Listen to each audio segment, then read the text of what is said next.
on the outskirts of Delhi. Aftab has told the police that he killed Shraddha because she was pressuring him to marry her. The murder allegedly took place in mid-May this year. The police say Aftab used a saw to cut Shraddha's body into at least 35 different pieces. He then stored her body parts in a 300-litre LG fridge. The pieces of his partner's body were kept in the fridge for nearly 18 days. Aftab says he used incense sticks to cover the stench of the dead body in the house.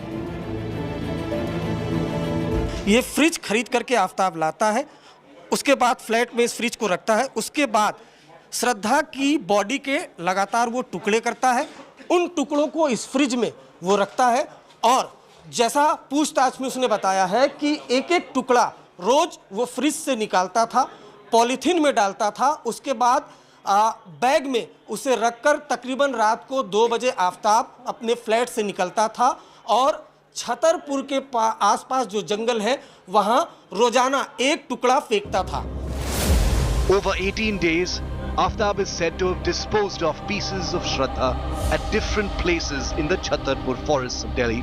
He would step out every day after 2 a.m. to get rid of a different body part. He would carry them in a plastic bag, throw the pieces out in a forest and carry the bag back home. The Delhi police are now hunting for traces of Shraddha's dismembered body. She had left Mumbai for Delhi because her parents were opposed to her relationship with Aftab, little knowing that her partner would allegedly murder her, butcher her and scatter her remains in different parts of the capital city in a most gruesome way. With Arvind Ojha in Delhi, Bureau Report, India Today. And there is no sensationalizing this horrible crime because every single detail that India Today's crime team has brought forth from our sources and officially from the police force are truly spine-chilling. And I want to put some of those out in front of you, viewer, because this is a story that you and I are both looking at together. It's a story that's unfolding before our eyes. Many of the things are being updated as well. Fact number one, Shraddha, like I told you, was chopped into at least 35 pieces. She was dismembered. Pieces of her were scattered. The person who did this, allegedly her boyfriend Aftab, used a saw to chop Shraddha's head off. He beheaded her with a saw, is what the police say. The pieces were preserved in a 300-litre refrigerator that Aftab allegedly bought from Delhi for this specific purpose. We've also spoken to the shop owner that sold this particular fridge. The body parts were dumped over a period of 18 days, not all at once. The parts were apparently preserved in that refrigerator and then they were scattered in a forest in Chhatarpur, which is a part of South Delhi. Aftab allegedly carried the body parts in a plastic bag one by one, not together but one by one, in order not to trigger any kind of suspicion. He threw the body parts post 2 a.m. under cover of darkness, allegedly in a forest called Chhatarpur. The body parts were thrown across that forest, which is near the Delhi-Gurgaon border, which is basically the Mehrauli-Chhatarpur area. So the body is chopped up into many parts, preserved in a refrigerator bought specifically for that purpose, and then one by one each piece over a period of 18 days scattered in different parts of that forest. All of this designed, of course, so that nothing can ever be found. Now we'll tell you how the case was actually cracked. And listen carefully to this because this timeline is crucial and it is authentic. India Today has these details, and they will not match what you may or may not see on other media channels, but I can assure you our information is authentic. India Today has an exclusive inside look of the investigation itself. The police claim that the accused, Aftab, who was the boyfriend of Shraddha, kept changing his statements in front of the Vasai police in Mumbai. It was around August that a missing persons complaint was received by Shraddha's father. He lodged that complaint. The girl's childhood friend, Shraddha's childhood friend, contacted Shraddha's father asking where she was, that he had not heard from her in a long time.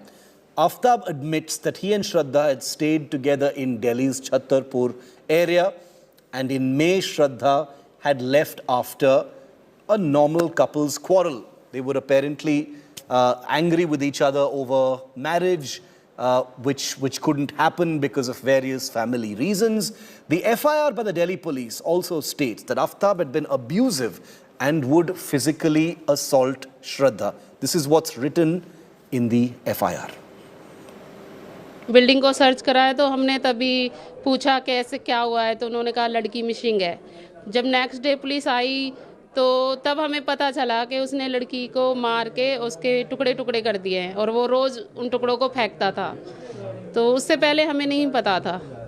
अभी 3 दिन से regular police उस लड़के को यहाँ लेके आती है रूम में, उससे पूछताछ करती है। यहाँ से वो फ्रिज उठा के लेके गए हैं पुलिस, जिसमें वो लड़की के टुकड़े रख रखे थे उसने।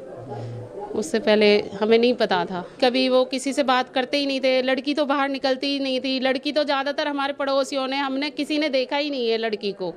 लड़की को कोई नहीं पहचानता, लड़के को ही बस देखते थे बाहर आते जाते। सर, ये बिल बुक है आपके पास, आप थोड़ा सा बताइएगा कि किस दिन वो आया था आपकी दुकान पे और कितने लीटर का फ्रिज लेकर गया था?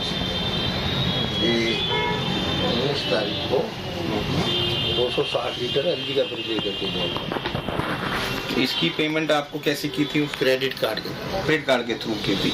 अच्छा, 25,300 रुपये का ये पेमेंट किया था। आपको कुछ याद हो, कुछ ऐसा उसकी पर्सनालिटी में जो अलग हो, या फिर वो बिल्कुल नॉर्मल बिहेव कर रहा था? बिल्कुल नॉर्मल आदमी, जैसे नॉर्मल आप बात कर रहे हैं ऐसे नॉर्मल था, वैसे ही बात कर रहा था। जैसे कस्टमर के लिए कभी आपको कुछ शक शुबा कुछ ऐसा नहीं हुआ? अभी आपने बताया कि कल जब वो उसको पुलिस साथ में वो यहाँ पर आया, पुलिस इन्वेस्टिगेशन कर रही है इस पूरे मामले की, तब वो बहुत नॉर्मल लग रहा था? हाँ बिल्कुल, जैसे नॉर्मल नहीं, वैसे ही जैसे नॉर्मल आदमी बात करते वैसे ही, कोई डरने जाए नहीं कुछ नहीं। कोई पछतावा आपको नहीं लगा उसके चेहरे पर? उसके चेहरे से तो कुछ नहीं, बिल्कुल नॉर्मल लग रहा था। अंग्रेजी में बात कर रहा था? नहीं, हम यहाँ पे हिंदी में बात कर रहा था। And let's take you across now to our crime team, because they were the first one to break the story, bring it in front of India's viewers. So I wanted from their own experience and their words as we bring you this unfolding crime thriller about how it was actually cracked. Arvind Ojha and Divyesh joined me from Delhi and Mumbai respectively. The case was cracked in Delhi. Arvind, आपके पास पहले आते हैं। जब how was it cracked? वो क्या point था अरविंद, जब missing persons report के बाद कैसे एक्चुअली क्रैक हुआ था ये केस? देखिए, इसमें सबसे इंपॉर्टेंट बात है कि केस क्रैक हुआ तो जो missing report FIR missing report Mumbai में जब रजिस्टर्ड कराई गई, वहाँ से ये क्रैक पॉइंट शुरू हुआ इस केस का। क्योंकि जो श्रद्धा और आफ्ताब दोनों काफ़ी वक्त पहले 8 मई को मुंबई से दिल्ली आ गए थे। ये सभी को जानकारी थी, श्रद्धा की फैमिली को, कि वो मुंबई में नहीं दिल्ली में आ गए। श्रद्धा की फैमिली सोशल मीडिया के जरिए उसके अपडेट्स लेती थी, लेकिन श्रद्धा का दोस्त जब श्रद्धा के घर पर पहुंचता है कि श्रद्धा का मोबाइल काफ़ी दिनों से बंद है, उसके बाद श्रद्धा की फैमिली सोशल मीडिया उसका अकाउंट देखती है, काफ़ी दिन से अपडेट्स नहीं मिलता है। उसके बाद मुंबई पुलिस को जानकारी दी जाती है, मुंबई पुलिस दिल्ली पुलिस को जानकारी देती है। उसके बाद दिल्ली पुलिस आफ्ताब को डिटेन करती है, आफ्ताब को डिटेन करती है। उसके बाद उससे पूछताछ होती है। आफ्ताब कहता है कि उसे इस बारे में कोई जानकारी नहीं है, सौम्या तो कई महीने पहले ही यहाँ से जा चुकी है। लेकिन उससे जब सस्टेन इंटरोगेशन होती है तब जाकर वो ये एक्सेप्ट करता है कि उसने मर्डर किया है। दरअसल हम आपको एक चीज़ दिखाना चाहते हैं जो इस पूरे मर्डर केस में सबसे बड़ा एविडेंस है। फॉरेंसिक एक्सपर्ट आए, ये रेफ्रिजरेटर जो आप देख पा रहे हैं काफ़ी बड़ा है। यहाँ पर किराए के का जो मकान था उसमें रह रहे थे आफ्ताब और जो श्रद्धा। लेकिन पुलिस जब इस रेफ्रिजरेटर को देखती है तब कहीं ना कहीं आफ्ताब से पूछताछ की जाती है कि इतने बड़े रेफ्रिजरेटर की क्या ज़रूरत है जब 2 लोग घर में हैं। तब वो खुलासा करता है कि उसने श्रद्धा का मर्डर कर दिया था गला दबा के। उसके बाद जो उसकी बॉडी है उसके पास आफ्ताब घंटों ये बैठा रहा। उसने पूरी प्लानिंग की कि कैसे बॉडी को डिस्पोज ऑफ करना है। उसके बाद वो श्रद्धा की बॉडी को चॉप करता है। उसके बाद जो उसके टुकड़े होते हैं वो इस रेफ्रिजरेटर में वो रखता है और उसके बाद पूरे इलाके की रेकी करता है। साउथ दिल्ली का जो छतरपुर एरिया है, फॉरेस्ट एरिया है, वो जगह उसे मुफीद लगती है। उसके बाद वो इस रेफ्रिजरेटर से एक एक बॉडी पार्ट रात के 2 बजे निकालता है और वहाँ पर फेंकता है। तकरीबन 16 से 18 दिन तक उसने इस रेफ्रिजरेटर से एक एक बॉडी पार्ट निकाला और रात को 2 बजे छतरपुर के फॉरेस्ट एरिया में गया, वहाँ पर फेंका। इम्पॉर्टेंट ये है कि जब वो बॉडी पार्ट फेंकता था तो पॉलीथीन से बॉडी पार्ट को निकाल कर फेंकता था। मकसद ये था कि जो बॉडी पार्ट है वो आसानी से डिस्पोज ऑफ हो सके। तो एविडेंस के तौर पर जो ये रेफ्रिजरेटर है ये भी सीज किया गया है और 5 डेज की पुलिस कस्टडी में आफ्ताब को पुलिस ने लिया है। उससे लगातार पूछताछ की जा रही है। वो वेपन्स कहाँ गया जिससे बॉडी के टुकड़े ये थे, वो वेपन्स रिकवर करने की जो पुलिस है वो कोशिश कर रही है। लेकिन ये जरूर है कि दिल्ली पुलिस को शुरुआत में उसने गुमराह करने की कोशिश की कि मुझे तो कोई जानकारी नहीं है, वो श्रद्धा काफी वक्त से यहाँ पर नहीं है, बहुत महीनों पहले चली गई। लेकिन दिल्ली पुलिस के कुछ एक्सपर्ट ऑफिसर हैं, उन्होंने बाकायदा उससे बैठकर बातचीत की और तब इस हत्याकांड का खुलासा हुआ कि किस तरीके से उसने मर्डर किया। उसके बाद बॉडी डिस्पोज ऑफ करने के लिए उसने कितनी बड़ी प्लानिंग की। Incredible amount of planning, incredible amount of design. The full facts of the case haven't come, forward yet. Under what circumstances, the actual murder took place. What was the trigger for the actual murder? Was it a terrible moment of anger? Was it premeditated? What was it? We still don't know that just yet. Divyesh is also with me from Mumbai, where the couple had lived for a long time before moving to Delhi. Tell us a little bit about the circumstances under which they lived, in Mumbai, Divyesh, and why they moved to Delhi. And also because that missing persons report was filed there.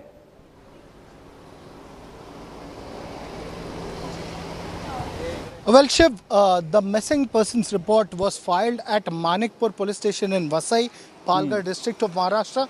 That was because Shraddha Walkar and Aftab Poonawalla, they worked together in a call center, and it was in Vasai, Naigaon, where they started living together.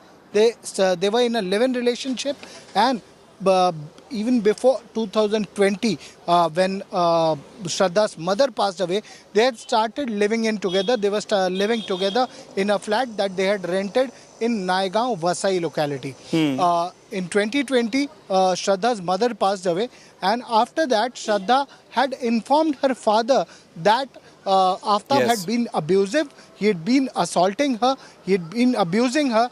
After which, Vikas Walkar, Shraddha's father, had told her to return home to end her relationship with Aftab. But when Aftab sought forgiveness, she went back with Aftab, and this was a rift that happened between the father and daughter, after which the father and daughter stopped talking to each other. There was no communication between Shraddha and Vikas Walkar for a long time. And as you had earlier pointed out, it was from the social media post or the social media profile of Shraddha Walkar that her brother, she kept updating, and the brother was continuously watching her social media profile. He would inform her father about it, that she is from Delhi. In early 2022, in early May 22, Shraddha shifted with Aftab to Delhi, and after that, for a long time, she was not in touch with her friends. Lakshman Nadar, one of the closest friends of Shraddha, he was a childhood friend. He informed Shraddha's father, Vikas Walkar, that she had not been contacted. And after that, Vikas Walkar filed this missing complaint, and from there, investigation started. We'll just come back to you, Divyesh, in just a moment. We've got some new pictures coming in right now that we want to show to our viewers on priority. Pictures accessed by India Today's Arvind Ojha, moments after Aftab's arrest. Pictures you're seeing first here on India Today, as always. Our crime team has just accessed these images, and they are CCTV grabs of the day the police picked up the accused, Aftab Poonawalla, from his residence in Delhi. So these are pictures of Aftab being picked up by the police. The first time that the police came into contact with Aftab. These are those images of him being picked up from his house. This was on. This was likely early today or yesterday. We're going to get a confirmation on that. He was picked up today, and he is currently facing 5 days police custody. The first pictures of Aftab after the police came knocking on his door and detained him. Aishwarya Paliwal is live with me on these pictures. Aishwarya, the clearest CCTV images moments after Aftab's arrest on our screens right now. Take us through them. Where exactly is this? Is this Mehrauli? And is this early today morning, last night? Give us some details, Aishwarya. Well, these images are coming from Mehrauli, and this is where he was staying. In fact, let me tell you, I'm standing right outside the house. This is the house where on the 15th of May, there were 2 people who came inside, but on the 18th, there were only one of them who was alive. I'll just try and show you the images shift. This is the house, and you will be able to see that, the house has been left in a disarray. It looks like those, the people who were staying inside, all of them, all these people, they did not anticipate what would happen. Flowers are there in the pot, and this is what the police is also talking about. The police has been saying that he used to use flowers, he used to use incense sticks. And the images that have come to the fore have come from Mehrauli, barely 200 meters from where this house is. This is the house Shiv, where both of them were staying from the 15th to the 18th of May. Aishwarya, is the police looking at anybody else involved in this crime, or was Aftab, is Aftab understood to be the sole perpetrator? Were there, is there any possibility of any accomplices, anyone helping Aftab, or was this like something he did all alone? At the moment, Shiv, it looks like it was something that he did all alone, but many questions are being raised. First question, why did they shift to a new house? And what happened in just a span of 3 days? If someone moves into a new house on the 15th of May, what happened in those 3 days is what the police at the moment is looking at. The fridge shift, the very crucial evidence, the fridge inside, in fact, was inside this house. The house has now been locked, and police took the fridge from this house, and now they have taken it with them, and they are saying that the fridge was kept here. And in fact, let me tell you, this is the first floor. So Aftab used to walk out every night around 2 a.m. with a polythene bag in hand from this house. He used to climb down the stairs, then cross the entire lane, and then go to the forest area. The police has been here. They just left a couple of hours back. They will be back because they believe a lot of crucial evidence is still inside this house. Aishwarya, thanks very much for that. First pictures coming in from that, from that police briefing as well. We'll keep coming back to you. As demonstrated in this broadcast, there are more details being added with each passing minute. It's a story that is in motion. The investigation is still very much on. This is only the latest murder to have shocked a national capital of our country that in many ways has seen crimes of this kind before as well. Grisly, gruesome crimes where bodies have been chopped into pieces. This time a young woman murdered allegedly by her lover, her boyfriend, for pressuring him to get married. This is what we are told at this point of time by the police and with material that's available in the FIR, but the full story may not be out just yet. Aftab Amin Poonawalla is said to have strangled his girlfriend Shraddha, put her chopped body parts in a fridge, and then scattered them in a forest. Take a look at what we know so far.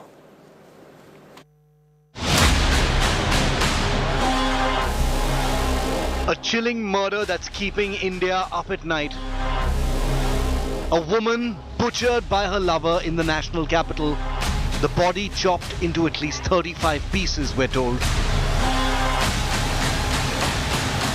The butchered pieces of Shraddha kept in this fridge for as many as 18 days. Later, the chopped body parts of Shraddha are scattered across Delhi. This is how Aftab Amin Poonawalla allegedly killed his live-in partner and girlfriend, Shraddha Vikas Walkar. The reason behind the gruesome murder? She was allegedly pressuring him into getting married. The couple would often fight over this. Aftab and Shraddha fell in love when they met at a common workplace in Mumbai. As her family was against their interfaith relationship, the couple eloped to Delhi, where they began living in South Delhi's Mehrauli area. Shraddha's family was aware of her whereabouts But when they noticed that the updates had stopped, her father visited Delhi to check on her. When he was unable to establish contact with his daughter, Shraddha's father lodged a police complaint in November. Aftab, arrested on Monday, allegedly committed the murder in May this year.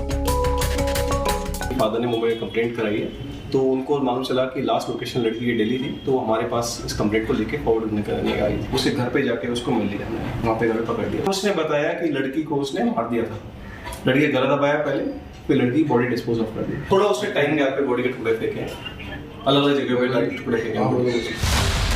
The police have filed a murder case against Aftab after taking him into custody. Only a few bones have so far been recovered in the police search. A hunt is still on to find the rest of Shraddha's chopped, dismembered and scattered body parts. With Arvind Ojha, Akshay Dongre and Rahul Gautam in Delhi, Bureau Report, India Today.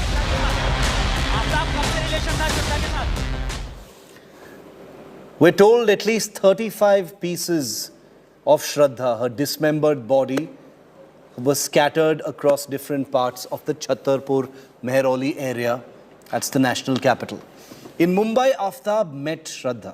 Both worked at the same call center. They were colleagues, they were co-workers. That's where they met and fell in love. The Delhi couple then moved to the national capital from Mumbai.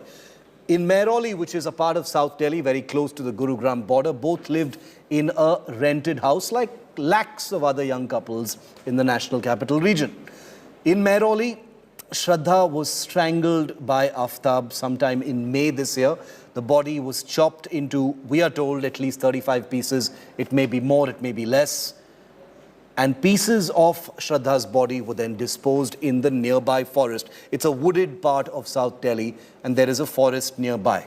The Mehrauli forest, currently some pieces of the body have been recovered and a hunt is on for many more that will happen just yet. But that is where Shraddha's body pieces were disposed of. India Today has also spoken to the owner of the home appliances shop where Aftab is said to have bought a knife. And remember, I'm saying said to have because many of these facts might change as the investigation progresses and goes deeper. Some things might be correct, some things are only alleged at this point of time as far as the police is concerned. So we need to tread very carefully. This is where the police say the accused bought knives. It was this very shop that the police yesterday also visited. Listen in.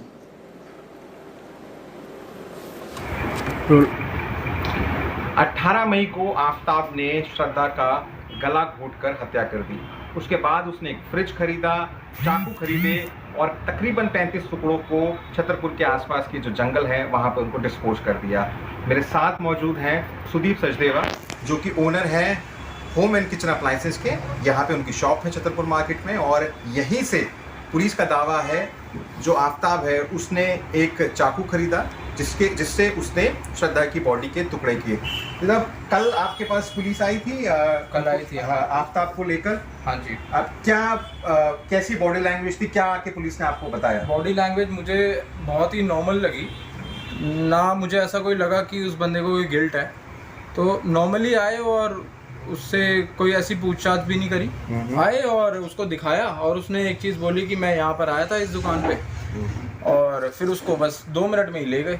आपको कुछ याद पड़ता है कि कब? Sir 5-6 महीने पहले अब इतने कस्टमर्स आते हैं, अब हमें कैसे याद रहेगा 6 महीने पहले कोई छोटी सी कोई नाइफ या कुछ ले गया और ऐसे तो हमारे पास कितने कस्टमर्स आते हैं हम कैसे बता दें।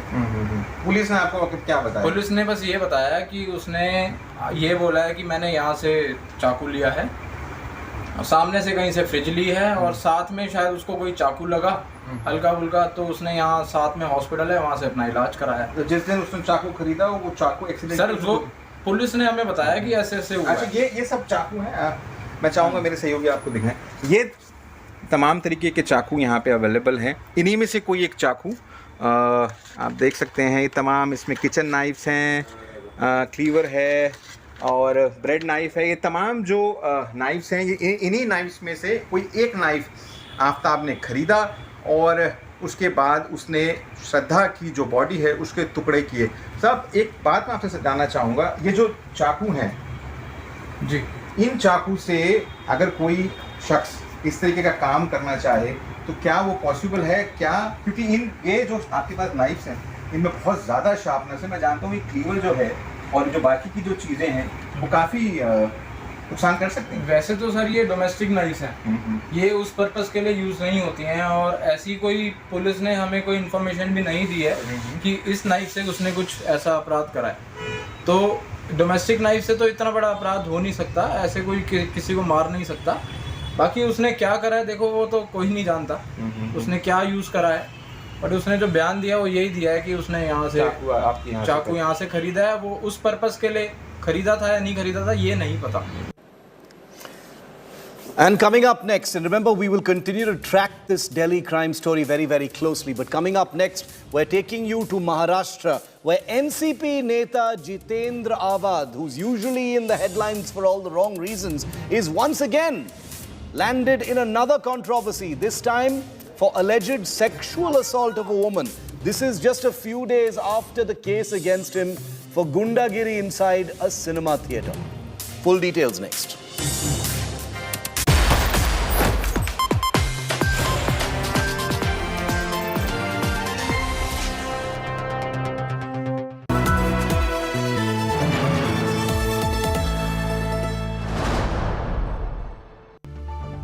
The men and women who built Indian industry, and the young guns who are shaping tomorrow's India, from storied careers to unicorn dreams. The equity market is a dynamic space that needs sharper insights and perfect timing. What stock, what fund, what to pick and what to sell. How do you make money on the markets? And what are the superior strategies for a winning portfolio? Your questions answered by 30 years undisputed leadership. Only with Business Today Television.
Arvind Oja, in which he explains in great detail how Aftab, after murdering Shraddha, actually went about covering up this crime.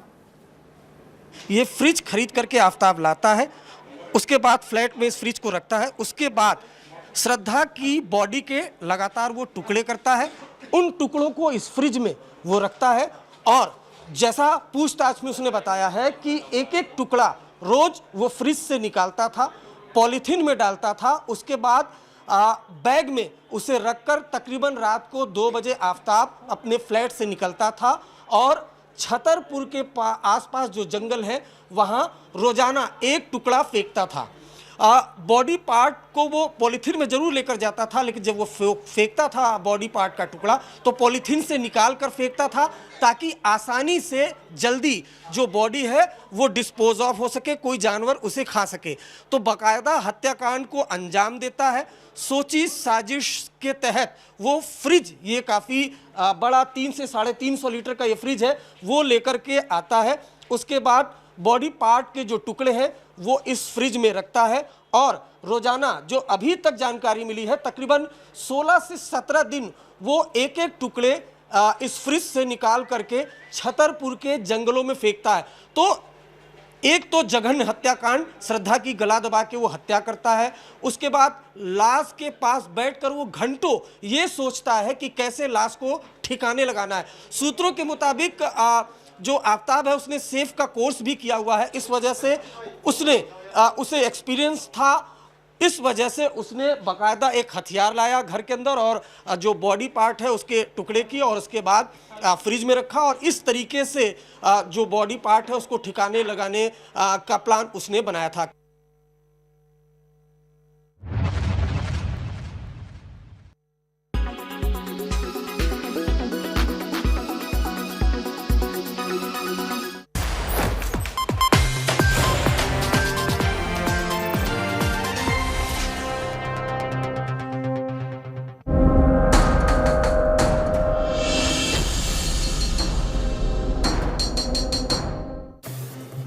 NCP MLA Jitendra Awad, who was recently in the news for aggressive behavior inside a cinema hall, has tendered his resignation as MLA after the police have registered 2 cases against him in a span of just 72 hours. In one of the cases, he's been accused of molesting a woman. The complainant, who happens to be a BJP worker, has alleged that she was wrongfully pushing a woman aside during the inauguration of a new Kalwa Khadi bridge in Mumbai's Mumbra suburb on Sunday. Ajit Pawar of the NCP and Sharad Pawar's nephew is holding a press conference with Jitendra Awad by his side. Let's just cut across and listen in live. मारहाण झालेली आहे. ती मारहाण झालेली व्यक्ती म्हणते की जितेंद्र आव्हाडांच्यामुळे मी वाचलो. अशा प्रकारचं त्यांचं स्टेटमेंट आहे. Ajit Pawar has said that in the video regarding which the FIR has been registered against Jitendra Awad, in that video Chief Minister is himself seen and Jitendra Awad had just pushed the woman aside and there was no sexual assault. Hence the Chief Minister himself should have given a witness to the police that this was not a case which amounts to 354 of the IPC. He has also went ahead and said that during Chhat Puja event, one of their party workers was pushed and shoved by the Chief Minister's security when she was on stage. So whether that also amounts to 354 of the IPC. The Mahavikas Aghadi National Congress Party is repeatedly saying that registering 2 FIRs against MLA Jitendra Awad in last 3 days is political vendetta. It's being happening because Jitendra Awad in opposition is raising his voice against various issues. They have been saying that the cases are being registered without any material in it, and in this given case, the Section 354 has been registered against Jitendra Awad. The video is out in public, and it's seen that the woman was entering the convoy of Chief Minister, and Jitendra Awad was passing by, and he asked her to step aside and stand on a sideway. So this is what Ajit Pawar is saying. याही गोष्टीची नोंद ही घेतली गेली पाहिजे आणि त्याच्यामुळे अशा पद्धतीचा जर याला प्रतिकार करायचा असेल, जे काही पोलीस पण दबावाखाली वागतायत. वास्तविक आम्ही पण सरकारमध्ये अनेक वर्ष काम केले. Is also working under pressure. This is not the way. This is unprecedented. It has never happened in the state of Maharashtra that even the police agency is working under pressure. If they would have gone through the video themselves, they could have seen that this is not a case which has happened. It is a complaint which does not amount to Section 354 of the IPC, but given the pressure on the police agency by the government, and this case was registered. This is the second FIR which has been filed against Jitendra Awad. Mahavikas आघाडी असेल किंवा काँग्रेस आणि राष्ट्रवादीचं सरकार असेल, सुरुवातीपासून ह्या साधारण 17.5 वर्षामध्ये 17.5 वर्ष हे खातं राष्ट्रवादीकडेच होतं. कधी अशा पद्धतीचा त्या खात्याचा गैरवापर. Ajit Pawar speaking about the Home Department, which was with the NCP for 17.5 years, is also somewhere citing that this Home Department, which is currently with Deputy Chief Minister Devendra Fadnavis, is being misused and police are being pressurized to register cases against the opposition. होता त्याच्यामध्ये अशा प्रकारचा अन्याय हा कुणावर होत नव्हता, ही पण वस्तुस्थिती आहे. जर यदा कदाचित कुणी करण्याचा प्रयत्न केला तर त्याच्यामध्ये चूक ज्याची असेल त्याला तिथल्या तिथं खडसावण्याचं काम किंवा जी ऍक्शन घ्यायची असते ती ऍक्शन घेण्याचं काम त्या ठिकाणी करण्यात आलेलं आहे. परंतु आता गेले 5 महिने हे सरकार बदल झालाय. कसा बदल झालाय, काय बदल झालाय त्याच्या खोलामध्ये मला जायचं नाही, ते उभ्या महाराष्ट्राला माहिती आहे. परंतु आज महाराष्ट्रातली सगळी जनता पाहतीये की याच्यामध्ये विनय Ajit Pawar is saying that in 17.5 years, this kind of injustice has not happened to a MLA. Government has changed in the last few months. How it has changed, I don't want to comment on it. But the entire state is now watching in what manner public representatives like MLAs are being booked in false cases.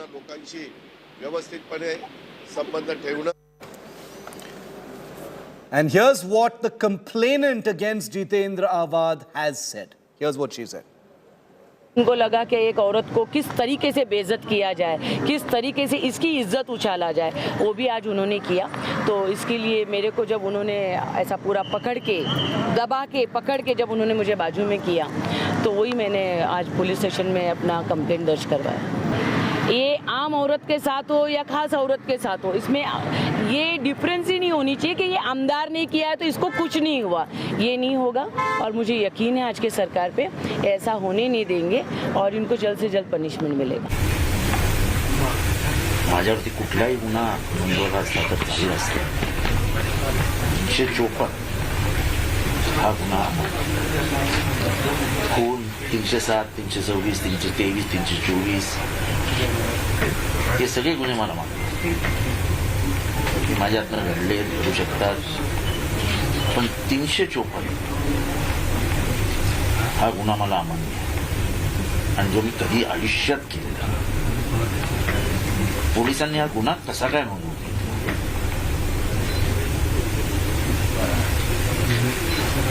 तिने जे FIR मध्ये शब्द वापरले ते शब्द video मध्ये अगदी clear आहेत की मी काय बोललो। समाजामध्ये माझी मान खाली जाईल अशा पद्धतीचा गुन्हा माझ्यावर नोंदवायचा हा षडयंत्राचाच भाग असू शकतो। बाजूला ढकलणं, बाजूला सरकवणं असे प्रकार करत असतात आणि त्यामुळं मला आश्चर्य वाटतं की पोलीस, महाराष्ट्र पोलीस, ठाण्याचे पोलीस यांनी हे कसं 354 मध्ये हे प्रकरण बसवलं। जर कायद्याची अशीच मोडतोड करून एखाद्याला गुन्हेगार ठरवण्याचं काम जर जाणीवपूर्वक होत असेल तर मला वाटतं की महाराष्ट्रात कायदा आणि सुरक्षा या बाबतीत गृह विभागाने खरंच पुन्हा आपलं पोलीस डिपार्टमेंट कसं चालतं हे पाहण्याची गरज आहे।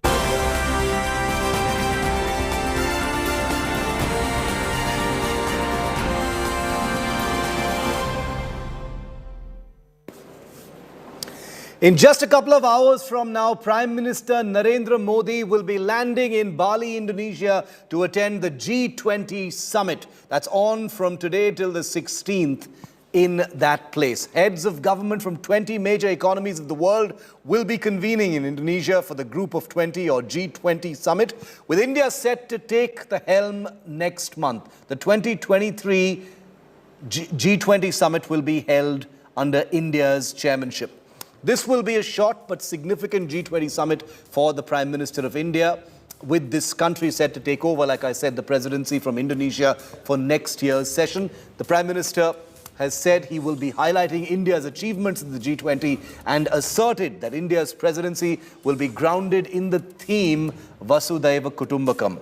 The world is a family, which underlines the message of equitable growth. He will participate in 3 key sessions related to food and energy security, digital transformation and health, and hold 20 engagements in just 45 hours. The Prime Minister will hold bilateral meetings with around 10 world leaders and will also attend a community event to connect with Indian diaspora in Indonesia tomorrow. There is speculation that the Prime Minister is likely to meet UK's new Prime Minister Rishi Sunak at the summit and hold bilateral meetings with US President Joe Biden as well. Meanwhile, amidst an ongoing conflict between the two superpowers, US President Biden met his Chinese counterpart Xi Jinping and shook hands with him early this morning, aiming to build a flaw in the relationship with China. Biden said that the two countries have a responsibility to show that they can manage their differences. The G20 heads of state and heads of governments are going to be here in Bali. Most of them have already arrived. Some will be arriving a little later. The entire area, this resort area of Bali, completely cordoned off for the G20 summit and the leadership because they're going to stay here and all the meetings are going to take place over here. You can see massive security and patrolling that is taking place on an ongoing basis. VIP vehicles are now plying the roads of this entire resort city. Also, there are anti-bombers and special forces who have been deployed to ensure that no untoward incident happens. The entire city, at least this entire area where all the resorts and hotels are, has been completely cordoned off and has been made a walled city. No outsider is allowed into the city unless and until they have the security badges. And we will be seeing the summit kick off with leaders talking about very important issues, whether it is health infrastructure, digital transformation, or for that matter, energy security. With video journalist Mahesh Kantapal in Bali, Geeta Mohan for India Today. प्रधानमंत्री जी G20 summit के लिए यहाँ आ रहे हैं. इसका सबसे महत्वपूर्ण aspect है कि भारत इंडोनेशिया से G20 की प्रेसिडेंसी लेने वाला है. इस वक्त तो स्केड्यूल उनके बन रहे हैं, तो हमने देखना होगा अगले 24 घंटों में क्या बन रहा है इस वक्त स्केड्यूल के लिहाज से. लेकिन मैं इतना ज़रूर कह सकता हूँ कि आपने भी देखा होगा कि जो दोस्ती है राष्ट्रपति बाइडेन और प्राइम मिनिस्टर मोदी की, वो काफ़ी मजबूत है. तो उम्मीद यही है कि वो बैठक करेंगे. So 20 engagements in a span of 45 hours. He'll be meeting at least 10 world leaders, lots of bilaterals. There's a meeting with Rishi Sunak that could happen as well. So the Prime Minister's schedule and agenda is going to be totally jam-packed. It's a super hectic trip that the Prime Minister will be landing to begin in just under 2 hours from now. Foreign Affairs Editor Geeta Mohan is live with us from Bali. She's been tracking all the meetings in anticipation of the Prime Minister's arrival. This is a big one, Geeta. India takes the presidency of the G20 for the summit next year. So there's a great deal to do in the 45 hours that the Prime Minister is going to be there. Bring us the highlights.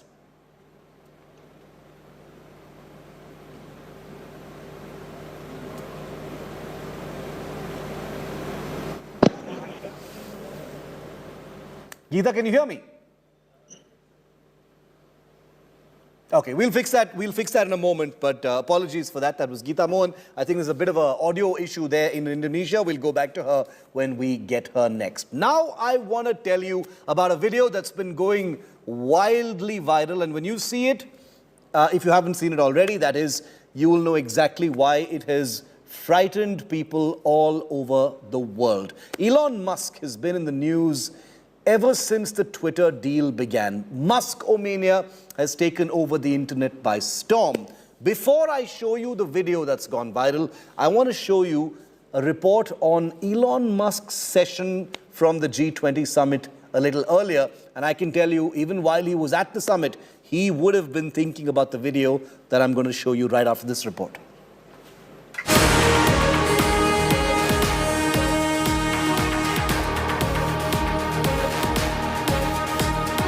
Ever since Elon Musk set his eyes on Twitter, he has been making headlines every day.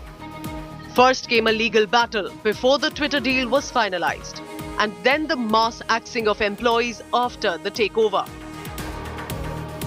He's the world's richest man. Speaking at the G20 summit on Monday, he said ever since he bought Twitter, he has been working from morning till night, 7 days a week. I mean, I'm really working at the absolute most amount that I can work from morning till night, 7 days a week. So this is not something I'd recommend, frankly. Along with Twitter, Musk is also the top boss of his EV company, Tesla, his neurotech company, Neuralink, his ambitious spacecraft company, SpaceX, along with his tunnel construction company, The Boring Company. Musk, who has been described as the nano manager, has been at the helm of Twitter for over 2 weeks. And in this time, he has not only fired the top executives and become the CEO, he is also the sole director of the company now. Musk, as a part of his ambitious revamp plan for the company, rolled out a new Twitter Blue subscription last week, shortly before suspending it. The new Twitter caused chaos on the social media website as impersonators quickly emerged as verified accounts, leading to widespread chain reaction of fake messages. So as of now, the new Twitter Blue that was seen as major revenue generator remains suspended. Meanwhile, in these 2 weeks, Musk has also laid off close to 50% of Twitter staff globally and has warned other employees of a possible bankruptcy. Meanwhile, Tesla shares also took a hit last week as Musk sold another batch of his share to fund his ambitious Twitter plans. Clearly, the world's richest man has a lot on his plate. With Rachana Dhanrajani, India Today Television. And now that video that must have been on Elon Musk's mind while he was at the G20 and certainly on the minds of Tesla engineers the world over. This video that you're looking at of a Tesla car in China gone absolutely rogue has exploded on the internet and frightened people all over the world. Let me tell you what's happening in this picture. Trying to park at one end of a street in China, this Tesla is seen bursting off the mark, taking off at full speed and rampaging with zero control down the road. There is a driver inside the car. Tragically, the car smashed into and killed at least 2 people. CCTV footage showed this Tesla Model Y car speeding down the road at alarmingly high speeds, hitting numerous cyclists and drivers along the way before finally crashing. The 55-year-old driver's family told local news outlets in China that the car's brakes were not responding when the driver was stepping on the pedal. Instead, it accelerated and just kept going faster, leading to this horrifying rampage on the road. Tesla has confirmed that it is looking into the truth of the incident, noting that the car's brake lights did not appear to be on in the CCTV footage. Tesla has since also released a statement saying that it will fully cooperate in any investigation. I want to go across to India Today's Rachna for more on this story. Rachna, truly terrifying pictures of this Tesla vehicle that's completely out of control. Elon Musk has been in the spotlight globally for a long time. Tesla is one of the world's most valuable and respected companies. This happened in China.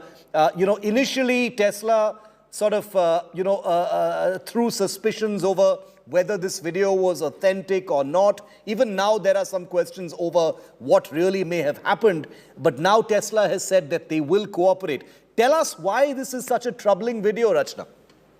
Right. As you said, Tesla has said that it will be taking cognizance into the issue. Now, the company issued a statement and said that it will assist Chinese police in investigating this crash that involved Model Y cars. Now, this incident took place on 5th of November in the southern province of Guangdong in China. The incident has killed 2 people, a motorcyclist and a high school girl. In fact, the video that you're referring to has gone completely viral on after Chinese media organization published them online. In the video, it can be seen that a car is driving at a high speed, crashing into other vehicles and the cyclist who died.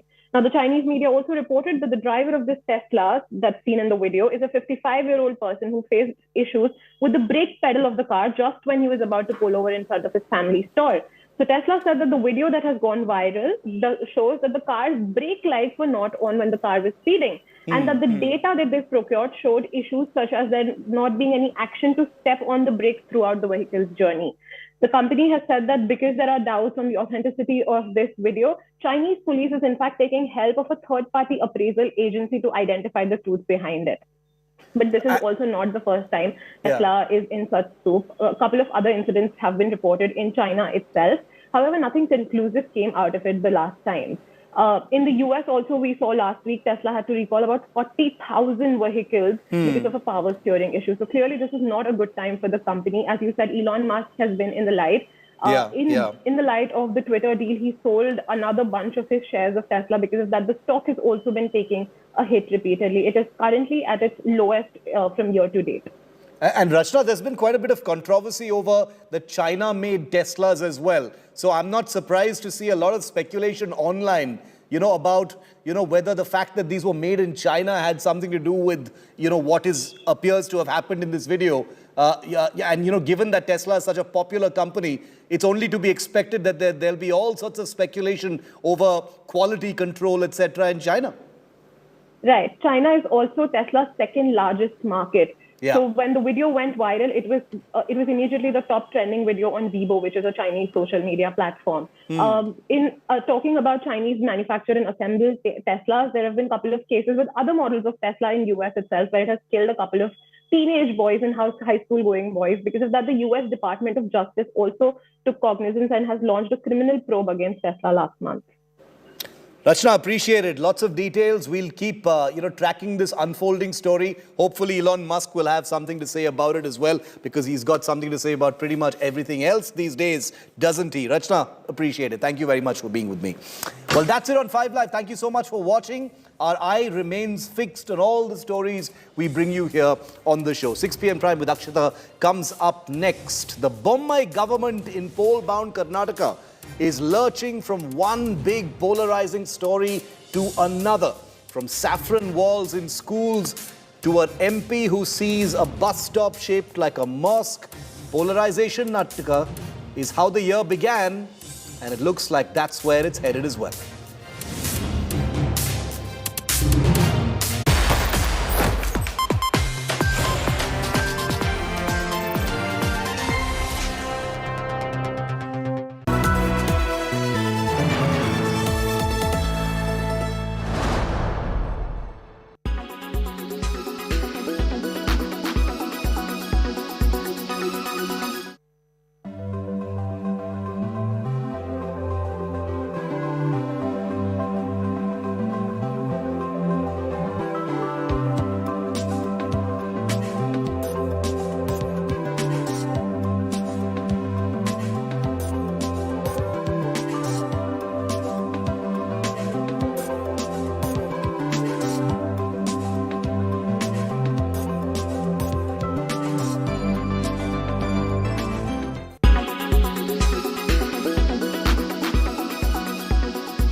Everyone's busy finding what's trending.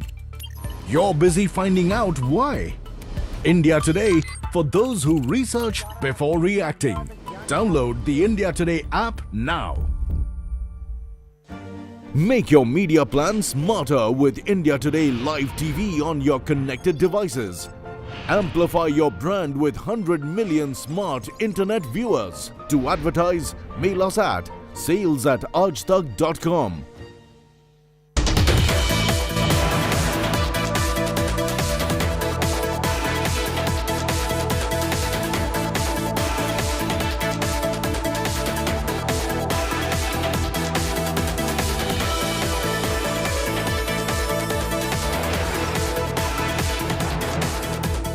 Down to the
everyone's busy finding what's trending. You're busy finding out why. India Today, for those who research before reacting. Download the India Today app now.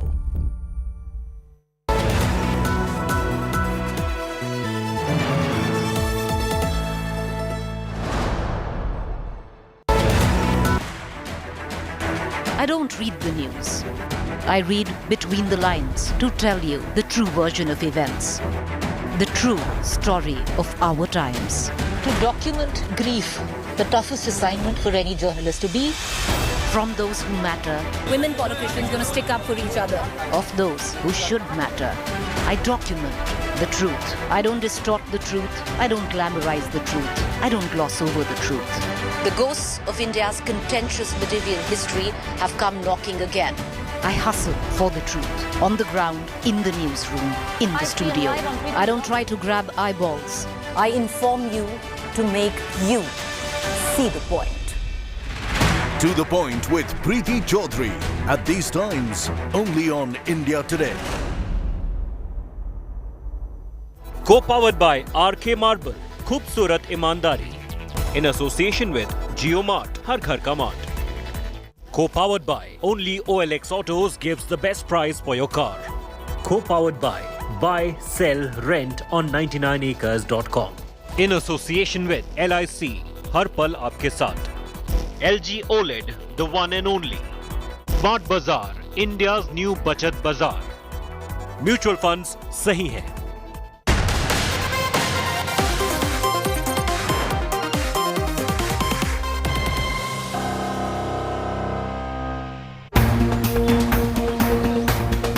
Saffron Schools is the latest Nataka.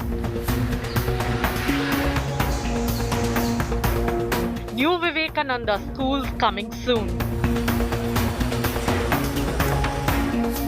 But Congress outraged over saffron paint. Why you are worried with the color? We don't have rooms in the schools. Students are not given uniforms. Books are not provided. BJP asks, what's in a color?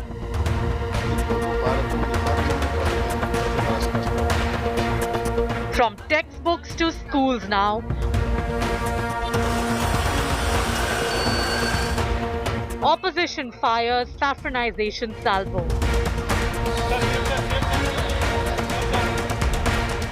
Polarization Nataka, top focus on 6 p.m. Prime.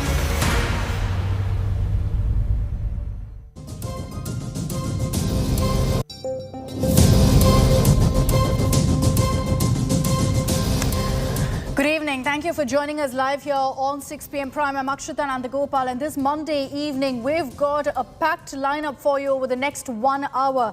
From the latest communal showdown in the state of Karnataka over education once again, to the truth behind the videos that have emerged from a college in Hyderabad of a horrific incident of bullying, and also the latest ground reports from Tamil Nadu, a state which has been ravaged by heavy rains. We've got you covered on all the big news stories of the day. As always, let's begin with the headlines.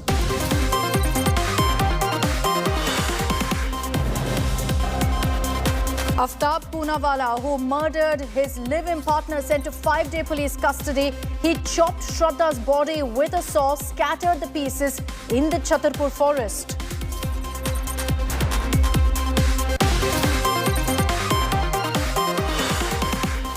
NCP Neta Jitendra Awad lands in another controversy. FIR filed for alleged sexual assault of a woman, resigns as MLA to protest the witch hunt.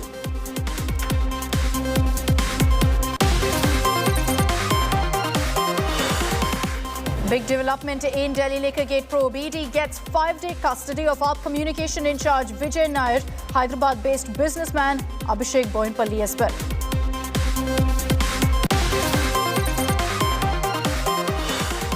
Flood alert issued for 5 Tamil Nadu districts. 6-year-old dies after falling into an overflowing irrigation canal in Erakur village of Kanchipuram.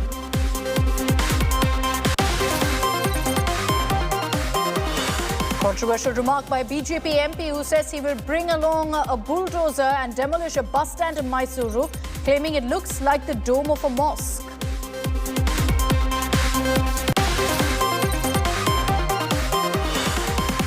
And Prime Minister Modi heads to Indonesia to attend the G20 summit. He will formally take over India's G20 chairmanship for 2023.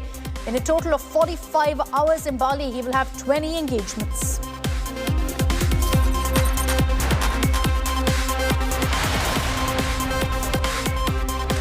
We're months away from the elections in Karnataka. And what does that mean? Endless politics over every single subject. The latest, unfortunately, is even education. For weeks, we reported about the textbook controversy that rocked the state of Karnataka. Now, the latest decision by the Bommai government to construct 8,100 classrooms in government schools has led to political outrage. Why?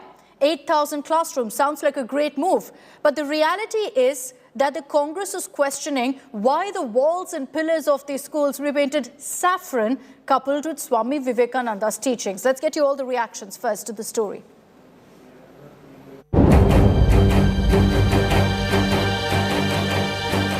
The BJP in poll-bound Karnataka is facing charges of saffronizing education, quite literally this time.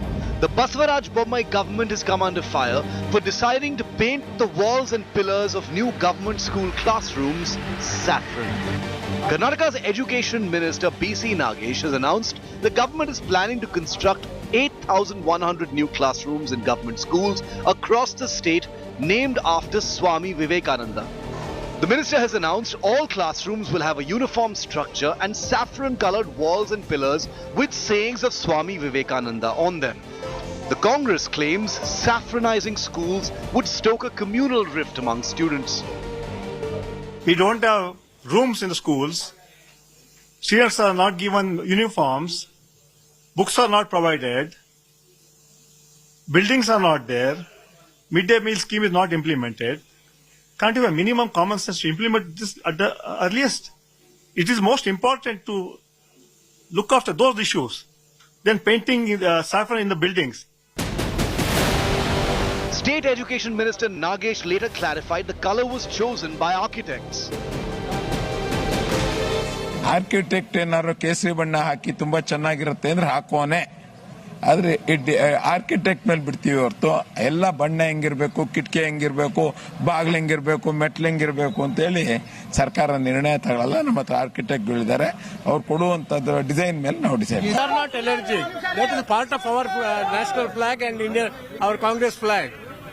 We are not allergic. We are allergic to introducing exclusive politics in this country, exclusive society in this country.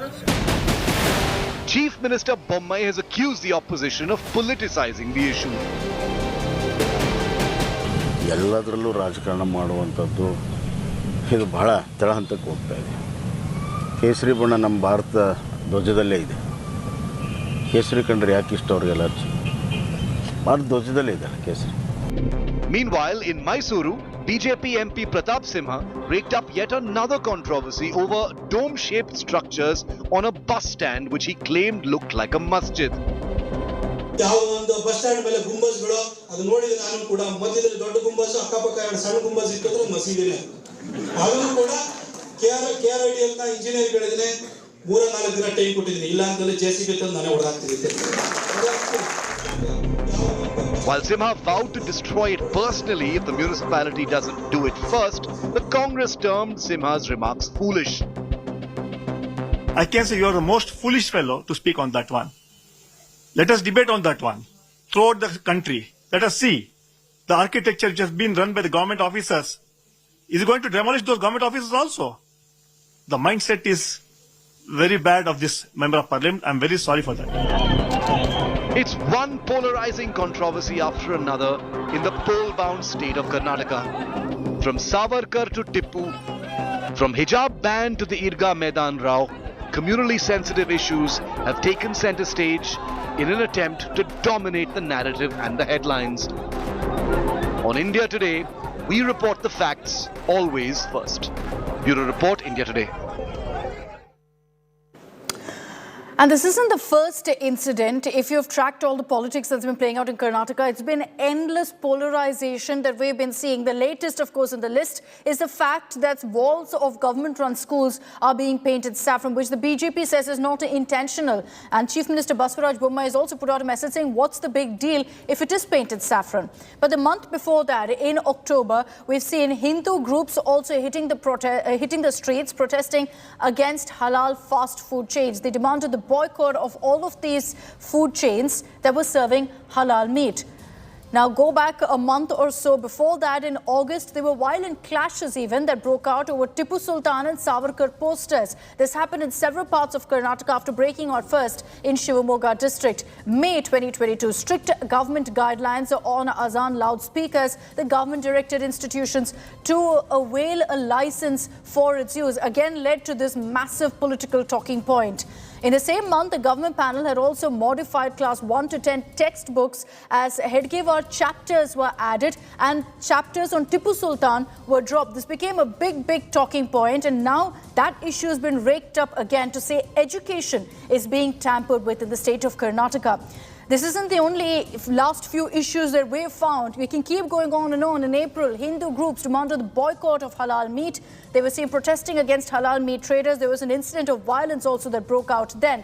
In the same month, school undertaking a mandate for Bibles for students led to this massive controversy as Hindu groups called it a violation of the Education Act. More and more you see incidents of education also being dragged into this kind of ugly politics. No Muslim vendors and Hindu temple fairs became a huge talking point as the opposition latched onto this, questioning the government. The government defended the decision, saying this was always the case, that suddenly it's this big controversy. And of course, the controversy where it all started, where this polarization actually started in Karnataka, was with the hijab controversy in educational institutions. The Karnataka High Court, of course, upheld the government guideline banning the hijab in educational institutions. So these are just a few controversies that we've pulled out here on India Today to remind you about all of these issues that have been brought up time and again, especially in the run-up to an election. Whoever you believe or deem guilty of raking up this kind of communal politics, the reality is that now it's becoming increasingly familiar with schools and colleges as well. It's seeped into education in the state of Karnataka, whether it's over textbooks, whether it's over uniform, whether now it's over infrastructure. The Bommai government has rejected all of this, and now they've lashed out directly at the opposition, at the Congress, saying very clearly there is absolutely no reason to question why walls are being painted saffron. In fact, when you've got several of these controversies piling up, you've got Basuraj Bommai, the Karnataka Chief Minister, saying, what's wrong with the color saffron? Why are you allergic to this color? It's there in our national flag. Swami Vivekananda's robes were saffron, so why are you allergic to this color? Is the Chief Minister's contention and counter to the Congress, as the Congress has once again raised questions on this, saying that clearly it's being done to saffronize educational institutes in the state of Karnataka. As we get you the latest updates that are coming in right now on this massive controversy, we're also standing by to get your reaction from the Karnataka government on this issue, as the Congress now is demanding answers from the Bommai government and calling this a bid to saffronize schools.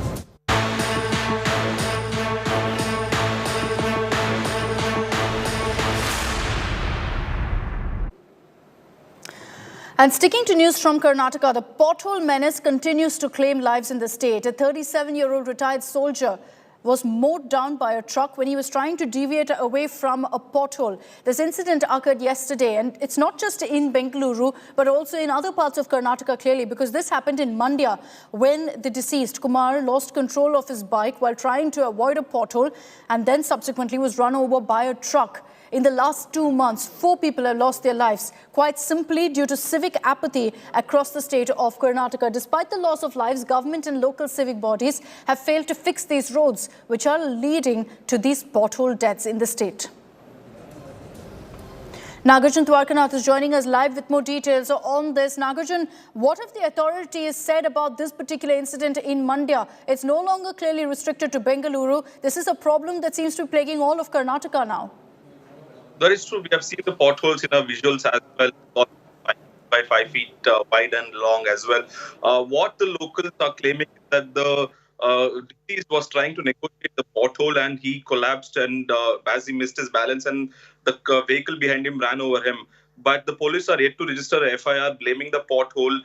They have only taken a complaint from the family at this point of time. They're yet to register an FIR. Preliminary investigation is pointing towards a pothole.